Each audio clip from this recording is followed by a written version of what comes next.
11월 2일 수요일 새벽 기도회를 드립니다. 오늘 주신 말씀은 다니엘서 1장 8절로 21절 말씀입니다. 다니엘은 뜻을 정하여 왕의 음식과 그가 마시는 포도주로 자기를 더럽히지 아니하리라 하고 자기를 더럽히지 아니하도록 환관장에게 구하니 하나님이 다니엘로 하여금 환관장에게 은혜와 긍휼을 얻게 하신지라. 환관장이 다니엘에게 이르되 내가 내 주 왕을 두려워하노라. 그가 너희 먹을 것과 너희 마실 것을 지정하셨거늘 너희의 얼굴이 초췌하여 같은 또래의 소년들만 못한 것을 그가 보게 할 것이 무엇이냐? 그렇게 되면 너희 때문에 내 머리가 왕 앞에서 위태롭게 되리라 하니라. 환관장이 다니엘과 하나냐와 미사엘과 아사랴를 감독하게 한 자에게 다니엘이 말하되 청하오니 당신의 종들을 열흘 동안 시험하여 채식을 주어 먹게 하고 물을 주어 마시게 한 후에 당신 앞에서 우리의 얼굴과 왕의 음식을 먹는 소년들의 얼굴을 비교하여 보소서. 당신이 보는 대로 종들에게 행하소서 하매 그가 그들의 말을 따라 열흘 동안 시험하더니 열흘 후에 그들의 얼굴이 더욱 아름답고 살이 더욱 윤택하여 왕의 음식을 먹는 다른 소년들보다 더 좋아 보인지라. 그리하여 감독하는 자가 그들에게 지정된 음식과 마실 포도주를 제하고 채식을 주니라. 하나님이 이 네 소년에게 학문을 주시고 모든 서적을 깨닫게 하시고 지혜를 주셨으니 다니엘은 또 모든 환상과 꿈을 깨달아 알더라. 왕이 말한 대로 그들을 불러들일 기한이 찼으므로 환관장이 그들을 느부갓네살 앞으로 데리고 가니 왕이 그들과 말하여 보매 무리 중에 다니엘과 하나냐와 미사엘과 아사랴와 같은 자가 없으므로 그들을 왕 앞에 서게 하고 왕이 그들에게 모든 일을 묻는 중에 그 지혜와 총명이 온 나라 박수와 술객보다 10배나 나은 줄을 아니라. 다니엘은 고레스 왕 원년까지 있으니라. 아멘. 여타의 종교들과 구별되는 기독교 신앙의 묘미는 뭘까 생각해 보게 되면 전인격적인 교제가 아닐까 싶습니다. 세상 종교가 만들어 놓은 우상들과는 달리 바로 우리 하나님은 전인격적으로 하나님의 자녀인 우리들을 상대해 주시는 분이십니다. 성경은 그래서 이러한 하나님의 속성을 이렇게 말하는데 시편 115편 11절로 13절에 보면 여호와를 경외하는 자들아 너희는 여호와를 의지하여라. 그는 너희의 도움이시요 너희의 방패시로다. 여호와께서 우리를 생각하사 복을 주시되 이스라엘 집에도 복을 주시고 아론의 집에도 복을 주시며 높은 사람이나 낮은 사람을 막론하고 여호와를 경외하는 자들에게 복을 주시리로다. 아멘. 바로 우리 하나님은 당신을 경외하는 자들, 즉 사랑하는 당신의 자녀들이 손 내밀어 의지할 때 외면하지 않으시는 분이시라는 사실을 시편 기자는 이렇게 말하는 겁니다. 도움을 주시고 방패가 되어 지켜주시되 당신의 자녀를 끝까지 사랑하며 함께 하신다는 걸 바로 복 주신다는 표현으로 말하고 있는 겁니다. 여호와를 경외한다는 건 바로 하나님의 말씀과 뜻대로 하나님의 생각대로 우리의 삶을 살아내는 걸 압축해 묘사하는 표현이 아닙니까? 오늘 말씀 속 다니엘은 뜻을 정하여 왕의 음식과 그가 마시는 포도주로 자기를 더럽히지 아니하리라 하고 자기를 더럽히지 아니하도록 환관장에게 구했다. 이렇게 설명하는 그대로입니다. 실제 우리의 삶으로 하나님을 향한 우리의 사랑을 입증해 보이는 모습, 하나님의 거룩을 훼손시키지 않고 자신의 삶에서 지켜내는 구체적인 실천이 동반하는 것이 바로 여호와 하나님을 경외하는 하나님 자녀다운 삶입니다. 즉, 이 세상보다 하나님을 더욱 사랑하는 희생과 섬김의 삶도 마다하지 않고 드러내는 것이 여호와 하나님을 경외하는 삶입니다. 앞서 시편 기자를 통해 우리는 하나님이 말씀하신 대로 이후에 펼쳐지는 다니엘의 삶에는 우리 하나님이 도와오시고 지켜주시는 하나님의 구체적인 은혜가 서술되고 있는 것을 보게 됩니다. 다니엘이 뜻을 정했다. 마음을 정하고 결심했다와 똑같은 히브리어 이 숨은 이미 7절에서도 사용됐습니다. 바로 환관장이 그들의 이름을 고쳐라고 하는 이 대목의 고쳐가 바로 동일한 히브리어 숨입니다. 환관장은 다니엘과 친구들의 이름을 갈대아 신들을 상징하는 이름으로 개명시켰다 7절이 말합니다. 잠깐 이들의 이름을 살펴보면 이렇습니다. 다니엘이란 이름의 뜻은 하나님은 나의 심판자시다 라는 뜻인데, 다니엘이 개명된 벨드사살이란 말은 벨, 즉 마르둑 신이 그의 생명을 보호할 것이다 라는 의미입니다. 하나냐는 여호와는 은혜로우시다는 뜻인데, 개명된 사드락이라는 이름은 월신, 달신을 경배하는 자라는 뜻입니다. 미사엘은 누가 하나님과 같은가, 하나님의 놀라우신 은혜를, 하나님의 구별되심을 말하는 의미인데, 메삭이라는 이름은 포도주의 여신에게 몸 바친 자라는 의미이고요. 아사랴는 여호와께서 도우셨다라는 의미인데, 아벳느그는 나부, 즉 바벨론의 주신인 마루둑의 아들을 상징하는 나부의 종이라는 뜻입니다. 환관장은 이들에게 믿음을 포기하고 우상을 숭배하도록 이 친구들의 이름을 개명시켰는데, 8절 이후의 내용은 무엇입니까? 8절 이후에 펼쳐지는 말씀은 다니엘과 친구들은 여호와 하나님을 섬기는 신앙을 더럽히지 않고 끝까지 지켜내고 있다 우리에게 말하고 있습니다. 환관장에게 뿐만 아니라 실제로 왕이 정한 기한까지 이들과 함께하며 직접 이들을 관리해야 하는 실무자에게까지 이들은 자신들의 신앙 절개를 지켜내는 행보를 보입니다. 12절 13절의 말씀대로 청하오니 당신의 종들을 열흘 동안 시험하여 채식을 주어 먹게 하고 물을 주어 마시게 한 후에 당신 앞에서 우리의 얼굴과 왕의 음식을 먹는 소년들의 얼굴을 비교하여 보소서. 당신이 보는 대로 종들에게 행하소서라고 하며 제안합니다.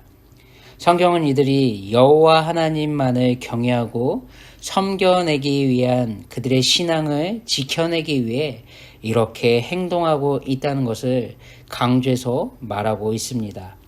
11절에 환관장이 다니엘과 하나냐와 미사엘과 아사랴를 감독하게 한 자에게 다니엘이 말하되, 여기에서 성경은 계명되기 전 이들이 여호와 하나님을 경외하고 섬기며 살아오며 이들의 부모님, 조상들이 남겨준 그 이름을 강조해서 바로 묘사하고 있습니다. 즉 생사화복을 주관하시는 분은, 인간의 생사화복을 주관하시는 분은 여호와 하나님이시다라는 의미를 담고 있는 하나님이 심판자라는 다니엘이라는 이 이름을, 하나님의 자녀들에게 은혜를 베풀어 주시고 도우시는 분은 인간이 고안해낸 우상, 즉 세상의 신들이 아니다. 그분은 바로 자신들이 믿고 섬기는 여호와시다라고 말하는 이들의 이름, 하나냐, 미사엘, 아사랴, 바로 이 이름을 제시해서 강조해 말하고 있는 겁니다.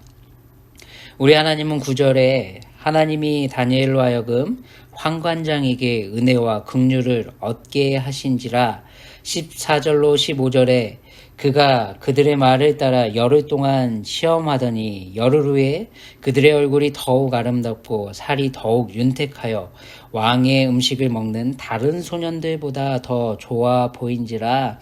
아멘. 바로 우리 하나님은 이렇게 도우시고 보호해 주셨다고 성경은 말하고 있습니다. 우리의 상식으로는 어떤가요? 다니엘과 세 친구들의 모습은 분명 10절 환관장의 말대로 같은 또래의 소년들, 즉 왕의 음식과 왕의 포도주를 먹이며 왕이 종용하고 부추기며 따라가게 만들던 우상을 숭배하는 그 음식을 마음껏 누리며 먹었던 다른 소년들보다 초췌해 보여야 할 것 같은데 결과는 정반대라 말하고 있습니다. 단순히 하나님의 은혜만으로 받아들이기엔 우리의 생각에는 우리의 삶의 모습과 비춰봤을 때 약간의 거리낌의 미혹은 남아있지 않습니까?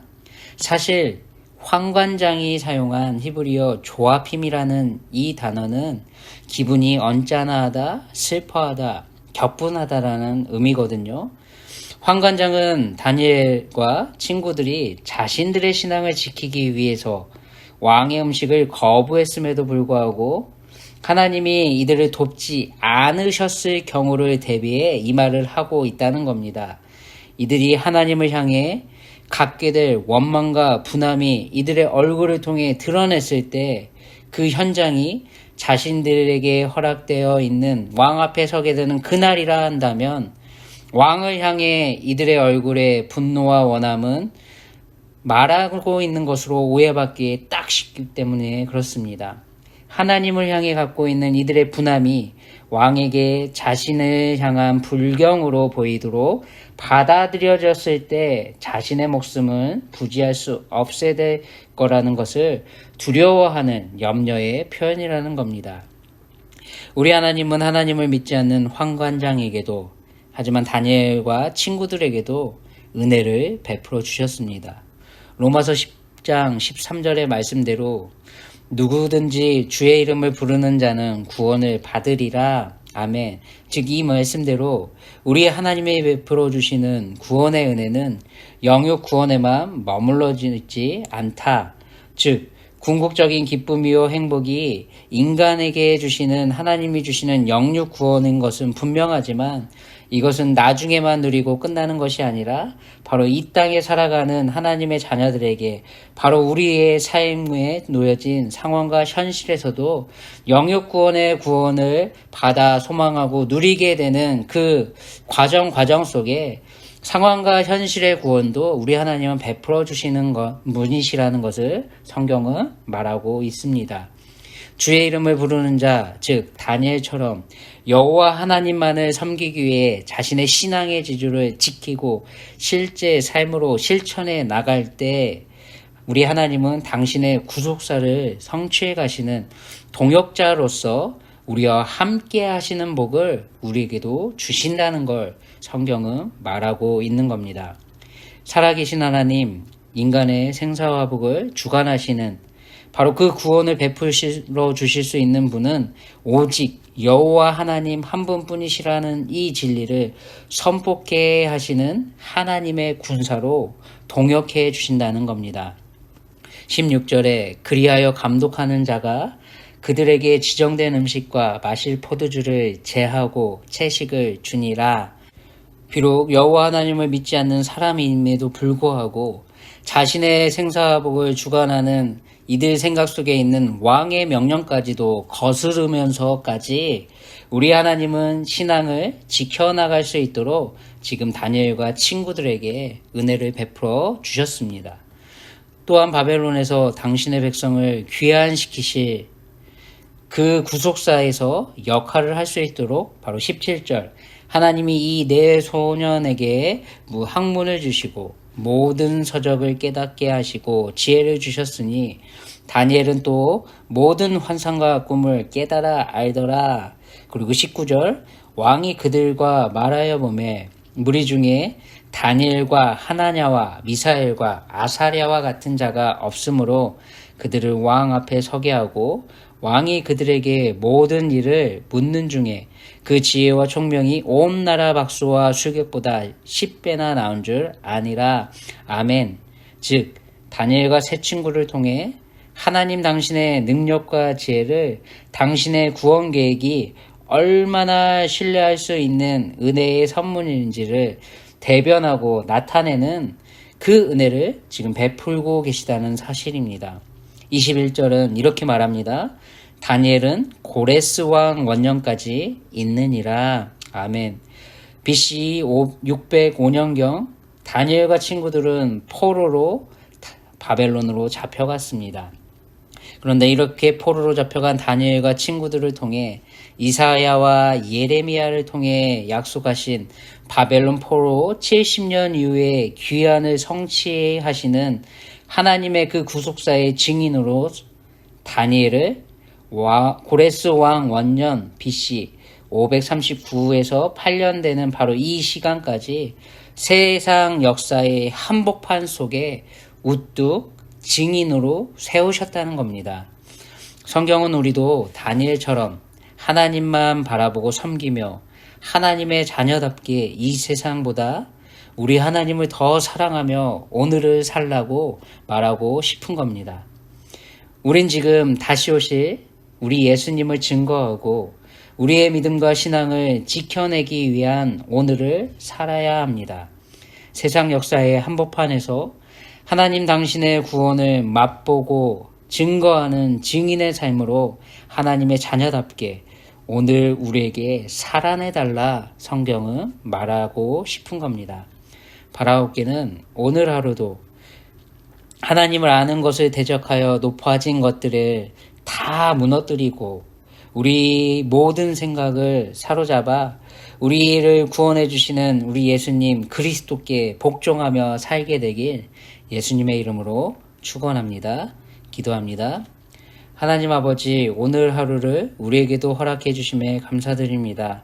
하나님이 성취해 가시는 이 구원, 다시 오실 예수님을 통해 온전히 우리 모두가 받아 누리게 되는 그날을 계획하신 하나님의 뜻대로 하나님의 자녀답게 다니엘처럼 하나님의 구원을 전하되 우리가 세상의 방법과 세상의 풍조를 따라가지 않는 그러한 삶의 모습으로 희생과 섬김을 실천해내는 다니엘과 같이 뜻을 정한 하나님의 자녀로 오늘을 살게 하여 주시옵소서. 세상에 하나님을 대적하여 높아진 것들, 명예와 권세를 쫓아가는 이 세상에 속한 것을 사랑하는 자가 아니라 하나님이 주신 영원한 삶을 소망하며 오늘 하루도 하나님의 동역자로 살게 하여 주시옵소서. 감사하며 존귀하신 예수님의 이름으로 기도드립니다. 아멘. 오늘 하루도 평안하시기 바랍니다.